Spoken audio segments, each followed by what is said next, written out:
50 foot तलकू खसिला highway, driver मृत। केन्दुझर जिला बामेबारी थाना अंतर्गत सिलजोड़ा खणी निकटरे एक हाईवे ट्रक प्राय 50 फुट तलकू खसिबारु ड्राइवर मृत्यु घटी। मृत ड्राइवर हेले सिलजोड़ा अंचलर श्यामसुंदर सिंकू सिलजोड़ा खणीर हाईवे ड्राइवर भावे कार्य करती। शनिवार हाईवे गाड़ीर ब्रेक संबंधित त्रुटि जोगु खणी मध्यरे थिबा ग्यारेज प्रथमे मरामती कराइथिले।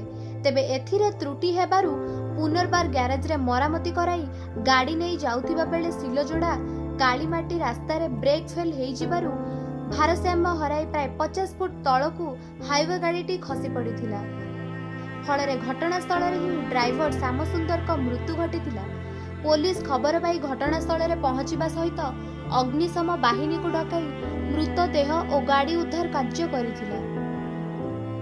केन्दुझर चंपुआरू दाशरथी गिरी रिपोर्ट, निरपेक्ष न्यूज।